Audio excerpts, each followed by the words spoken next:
23শে June Bangladesh Awami লীগের প্রতিষ্ঠা বার্ষিকী। 1949 সালে আওয়ামী লীগ প্রতিষ্ঠিত হয়েছিল। তো এই আওয়ামী লীগ 23শে জুন নামটা শুনলেই দেখবেন যে জামাতের রুহ কেঁপে ওঠে। বিএনপির কতটুকু কেঁপে ওঠে যেমন তেমন, জামাতের রুহটা একটু বেশি কেঁপে ওঠে। কেন হঠাৎ করে 23শে জুন শব্দটা প্রয়োগ করলাম? আপনি দেখেন আওয়ামী লীগ কিন্তু অফিসিয়ালি কোনো প্রোগ্রাম দেয়নি। অন্যান্য সময় আওয়ামী লীগের পেইজে কোনো না কোনো প্রোগ্রাম দিত যে তারা এই কাজ করবে, ওই কাজ করবে, তারা একটা ধারণা দিত। কিন্তু এই আওয়ামী লীগের প্রতিষ্ঠা বার্ষিকী এই যে গেল গত 23শে জুন, কোনো সিদ্ধান্ত জানেনি আওয়ামী লীগ। রাজনৈতিক কোনো পরিকল্পনা, প্রোগ্রাম অফিসিয়ালি তারা ডিক্লেয়ার করেনি। কিন্তু আমরা দেখলাম 95,000 সেনাবাহিনী প্রস্তুত। কোন আওয়ামী লীগের জন্য 95,000 সেনাবাহিনী প্রস্তুত?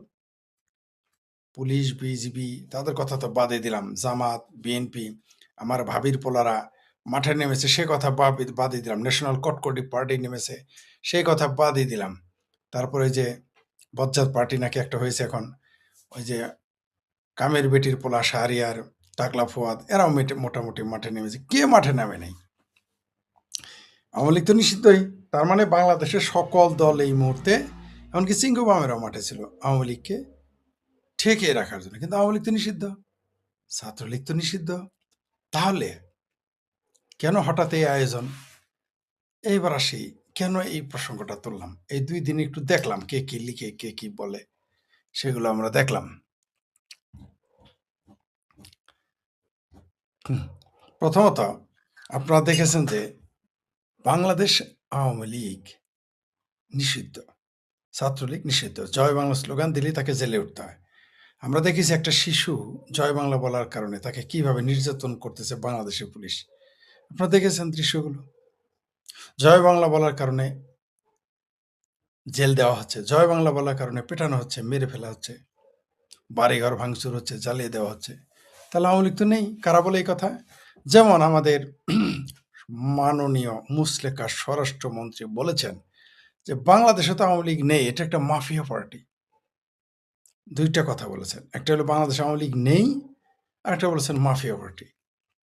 রাজনৈতিক দল মাফিয়া পার্টি কিভাবে হয় আমি বুঝতে পারলাম না।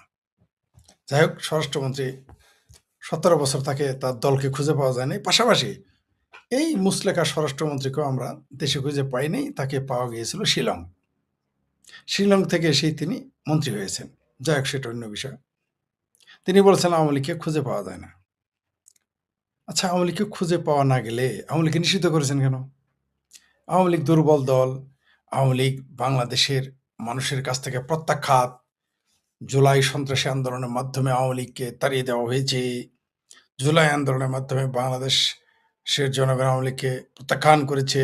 ভালো কথা। নিষিদ্ধ করলেন কেন? আচ্ছা, নিষিদ্ধ করছেন ভালো কথা, কারণ আপনাদের তো মুরুদ নাই আওয়ামী লীগকে মোকাবেলা করার, তাই নিষিদ্ধ করতে হবে, তাই না? আপনারা এও জানেন যে নিষিদ্ধ করলেই শুধু হবে না। আমরা দেখেছি তৎকালীন সময়ে নিষিদ্ধ করার পরেও কেউ বলতো যে আওয়ামী লীগের কোনো লোক স্বতন্ত্র প্রার্থী হইতে পারবে না। নিষিদ্ধ করেই তারা থামে না, স্বতন্ত্র প্রার্থী হইতে দিবে না। বুঝতে পারছেন তো? তারপরও কি হয়েছে? আমার ভাবির পোলারা, আমার ভাবির মাইয়ারা বলল বাংলাদেশে আওয়ামী লীগের কোনো অস্তিত্ব নাই। অনেক নেতা, মন্ত্রী, এমপি, রাজনীতিবিদ, কোনো সাংবাদিকও বলল না না না, বাংলাদেশে আওয়ামী লীগের কোনো অস্তিত্ব নাই। তাহলে ভাই আর্মি নামাইছেন কার ডরে? যৌথ বাহিনী নামাইছেন কার ডরে? বলেন বলেন বলেন, কার ডরে নামাইছেন? জিনপুরি ডরে? ভূতের ডরে? কার ডরে নামাইছেন? আপনি যদি আওয়ামী লীগ দেশে নাই থাকবে, আপনি কার ডরে সেনাবাহিনী নামালেন আমাকে একটু বুঝায় বলেন। এবার একটু মস্করা করি, শুনেন। আমার ভাবির পোলারা তখন তো বিভিন্ন দলে গুপ্ত ছিল। তো আমার এই ভাবির পোলারা বিএনপি, জামাত, ইসলামী ছাত্র শিবির, ছাত্রদল, এরা কি বলতো জানেন? পুলিশ ছাড়া এসে দেখায় দেউনে। ছাত্রলীগ আমাদের সাথে পারবে? পুলিশ ছাড়া এসে দেখো। আওয়ামী লীগ আমাদের সাথে পারবে? পুলিশ ছাড়া এসে দেখো। কারা বলতো এই কথাগুলো? বিএনপি, জামাত, শিবির এবং ছাত্রদল। হেফাজত, সামরা নাইফির এরা বলতো, "পুলিশ ছাড়া আইসা দেখ, পুলিশ ছাড়া আইসা দেখ।" এখন আর্মি কারা নামাইছে? এই এত বড় মর্দরা আওয়ামী লীগ নিষিদ্ধ করেও আর্মি নামাইতে হয়। আওয়ামী লীগ তো আইনত এমনি নিষিদ্ধ। বেরোলেই তো জেল হবে। তাহলে আর্মি নামানো লাগবে কেন? একটা নির্বাচিত সরকার তাদের ভাষায়।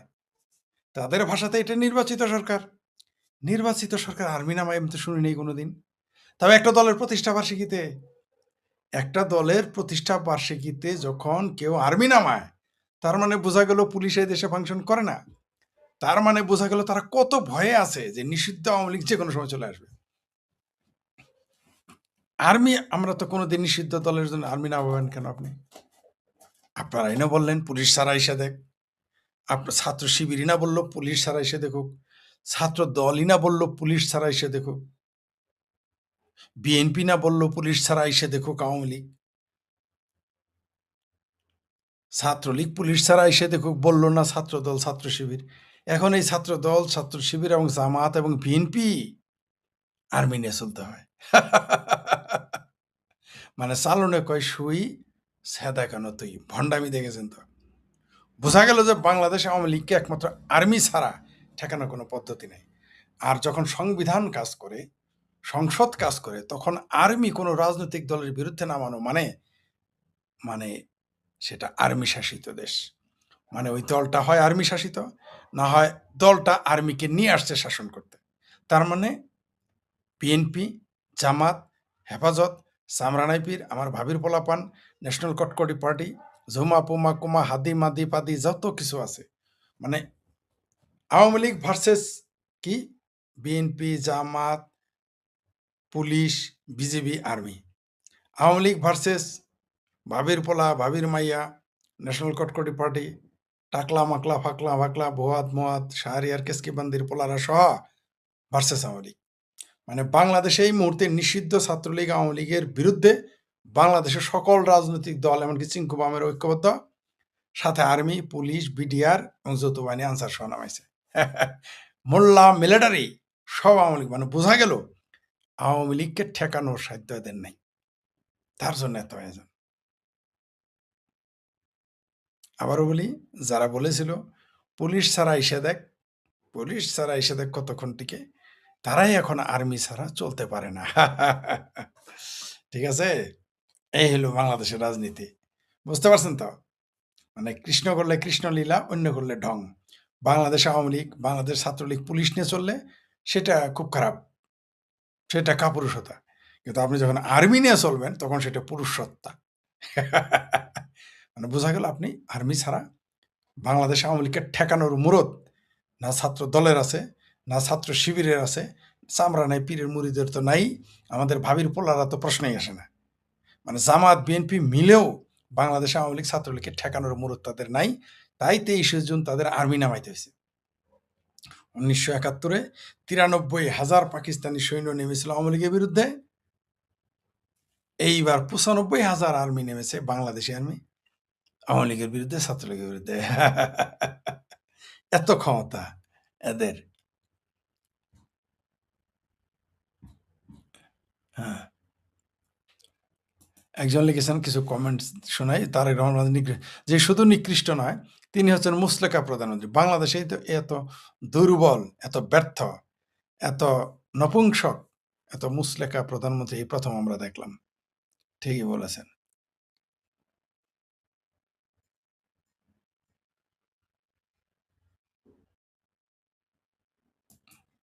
কি বলেছেন? এটা লেইস খান একজন পাকিস্তান, বাংলাদেশে প্রচুর পাকিস্তানের দালাল। শুধু কি এরাই?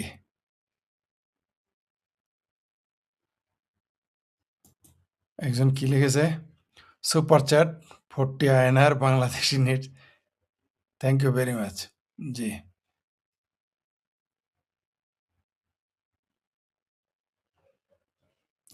একজন লিখেছেন, শুনলাম কি লিখেছেন?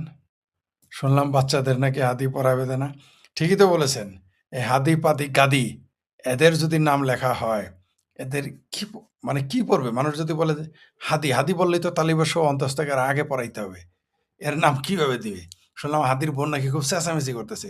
ঝুমা নাকি পুমা বলেছে জিয়াউর রহমানের চাইতে নাকি হাদি বড় নেতা। এরকম শুনছি, দুষ্ট কিনা জানি না, সত্য কিনা জানি না।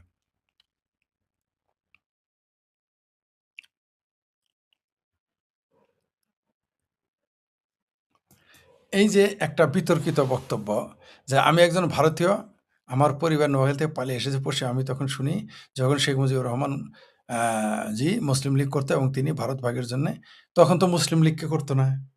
সবাই তো মুসলিম লীগ করতো। কে করতো না? এখনো তো আপনাদের যত মুসলিম লীগ আছে, সবগুলি তো কমিউনিস্ট পার্টি করে। মুসলমান যত মুসলিম লীগ ছিল, সব তো এখন ভারতের কমিউনিস্ট পার্টি। তাদের কেন দায়ী করেন না? ভারত ভাগের জন্য তো, এই দাঙ্গার জন্য তো বঙ্গবন্ধু জড়িত না। এর জন্য দায়ী কারা? ইতিহাস পড়েন। সোহরাওয়ার্দী দায়ী ছিল, তারা সমালোচনা করেন। এর জন্য কে দায়ী ছিল? ভারত ভাগের জন্য তো জিন্নাহ দায়ী। ভারত ভাগের জন্য তো স্বয়ং করমচাঁদ গান্ধী দায়ী। ভারত ভাগের জন্য স্বয়ং নেহরু দায়ী। ভারত ভাগের জন্য তো স্বয়ং কংগ্রেস দায়ী, আপনাদের ভারতীয় দল। ভারত ভাগের জন্য তো স্বয়ং কমিউনিস্টরা দায়ী ভারতবর্ষের। তাদের বিরুদ্ধে বলেন না কেন? শুধু বঙ্গবন্ধুকে কেন কাঠগড়ায় দাঁড় করান? ভারতের কমিউনিস্টরা কি এই মুসলিম লীগের পক্ষে ছিল না? তাদের ম্যানিফেস্টো কে লিখে দিয়েছে? আপনি পড়েন। এই ভারতের যারা মুসলিম লীগ আজকে, সব তো এখন কমিউনিস্ট পার্টি করে, আর নয় কংগ্রেস করে। তাদের কেন দায়ী করে না? খোদ কংগ্রেস ভারত ভাঙার জন্য দায়ী। শুধু জিন্নাহ দায়ী না, কংগ্রেস নামের দলটা দায়ী এবং কমিউনিস্টরাও দায়ী, যৌথভাবে দায়ী। কংগ্রেস এবং কমিউনিস্ট পার্টি দুটোই ভারত ভাঙার জন্য দায়ী। এরা দায়ী। করমচাঁদ গান্ধী তো খিলাফত খিলাফত আন্দোলনের সমর্থক ছিল। আপনি কি জানেন? খেলাফত আন্দোলনের সমর্থক ছিল এই করমচাঁদ গান্ধী। আপনি বঙ্গবন্ধুকে দায়ী করতেছেন। এটা তো হইল না ভাই। হুম। দেখি একজন কি লিখেছেন। বাঙালি ২ প্রকার, স্বাধীনতাপন্থী, পরাধীনতাপন্থী, পরাধীনতাপন্থী ২ প্রকার, পাকিস্তানপন্থী, ভারতপন্থী। এটা হইল না। ভারতপন্থী হলে দোষটা কোথায়? ভারত আমাদের মুক্তিযুদ্ধে সহযোগিতা করেছে। আপনি এত জ্বলা কেন? ভারত আমাদের মুক্তিযুদ্ধে সহযোগিতা করে নাই? তার ব্যাপারে আপনি এত জ্বলা কেন? মুসলিম মৌলবাদের ৪ টা স্তম্ভ বলেছেন কমরেড হায়দার আকবর খান রণ। তার মধ্যে একটা হলো ভারত বিরোধিতা করা। মুসলিম মৌলবাদ তো ভারত বিরোধিতা করবেই। মুসলমানরা খোদ ৭১-এ ভারতের মুসলমানরা আমাদের পক্ষে ছিল না।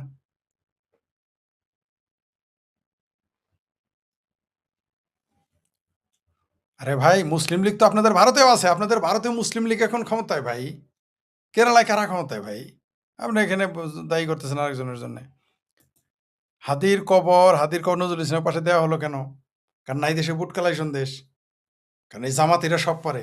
আপনি যদি জামাতে যোগ দেন, যদি আপনি প্রাইমারি স্কুলের শিক্ষক হন, তাহলে আপনি বিশ্ববিদ্যালয়ের অধ্যাপক লিখতে পারবেন। কোচিং সেন্টার হলে তো আপনি বিজি লিখতে পারবেন, সমস্যা নাই।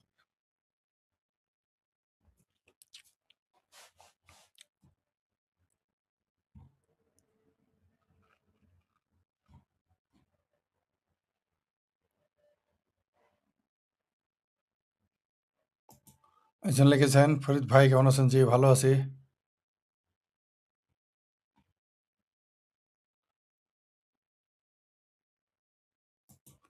আপনি নিজে একটা বাটপার। বাংলাদেশে খেয়ে ভারত পাকিস্তানে কারো দালালি করেন অবশ্যই বলেন। পাকিস্তান, এখানে শুধু পাকিস্তানের নাম বলতে আপনি ভয় করে কেন? দাল মে কুছ তো কালাতা হ্যায়, কালা তো হায়। আপনি ভারতের কথাও লেখছেন কেন? পাকিস্তানের কথা লেখেন দেখি, আপনি মুরুদ আপনি লেখেন যে বাংলাদেশে গিয়ে পাকিস্তানের দালালি করা নপুংসকতা, লেখেন দেখি আপনি মুরুদে কোলায় কিনা। কারণ হলো আপনি হলো তলে তলে বাটপার, মানে আপনি তলে তলে পাকিস্তান বন্দী, তাই এটাই লিখেছেন। আমি তো ভারতের অবশ্যই পক্ষ নিব, অবশ্যই ভারতের পক্ষ আমি নিব। ভারতের বিরুদ্ধে যারা থাকবে আমি তাদের বিরুদ্ধে, কারণ ভারত আমাদের মুক্তিযুদ্ধের সহযোগিতা করেছে। আমি তো নিবই। আপনি এত পেয়ারা পাকিস্তানি কেন? দালমে গুস্ত কালা, এটা আরেক ধরনের বাটপারি। আপনি যিনি এটা মন্তব্য করেছেন, আপনি তলে তলে পেয়ারা পাকিস্তানি, ওটা আমরা বুঝি। বাংলাদেশের খেয়ে বাটপারি করতে আসছেন এখানে, না মানে ভারত কান্দি হবে। মানে বিষয়টা এরকম, নিয়াজি, কাদের মোল্লা, সাইদি, গোলাম আজমের গালি দিলে শেখ হাসিনার ছবি রাখতে হবে। ওইগুলো বাটপারি আপনাদের আমরা চিনি। জি। হাদি ছিল পাকিস্তানের দালাল। এটা বলতো পাকিস্তানের দালাল না, দালালদের গোলাম ছিল। শুধু দালাল বললে ভুল হবে।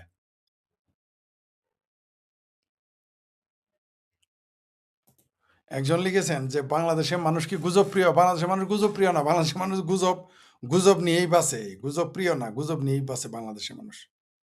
গুজব প্রিয় বলতে তো ভুল হবে। হুম, তারপরে কি আছে?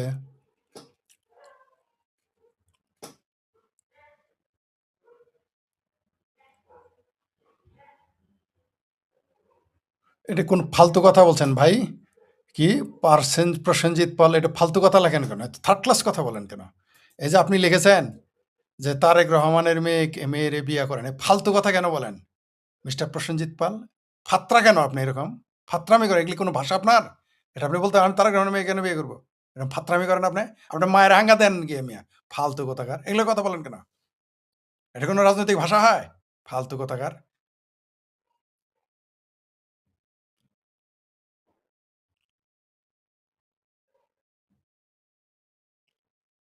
আপনার যিনি লিখেছেন আপনার পরিবার নোয়াখালীতে পালিয়ে এসেছে ওটার জন্য করমচাঁদ গান্ধী দায়ী। তারে দায়ী করেন। বঙ্গবন্ধুরে দোষেন কেন? এই নোয়াখালী দাঙ্গার জন্য করমচাঁদ গান্ধী কেন গিয়েছিল নোয়াখালীতে? আপনার গান্ধীরে চিন্তা করেন। জি, আমি ভারত থেকে বলছি। জি, থ্যাংক ইউ। ভাই নমস্কার। জি, নমস্কার। ঠিকই বলেছেন। বাংলাদেশে এখন আবাসিক জি, রয়েছে। কোনো সন্দেহ নেই। যে আরেকজন লিখেছেন যে বাংলাদেশে 90% ভারত বিদ্বেষী, আরো বেশি 95%। মুসলমানেরা 95% ই ভারত বিদ্বেষী। এটা হবেই কারণ ৭১ এ বাংলাদেশের মানুষ মানে না চাওয়া দেশের স্বাধীনতা পেয়েছে। তাই এদের খুব ভালো হইতো এরা বিহারীর গোলাম থাকতো, চাপরাশি হয়ে থাকতো। তাহলে ভালো হইতো। বঙ্গবন্ধু আসলে ভুল করেছে এবং ভারতও ভুল করেছে বাংলাদেশের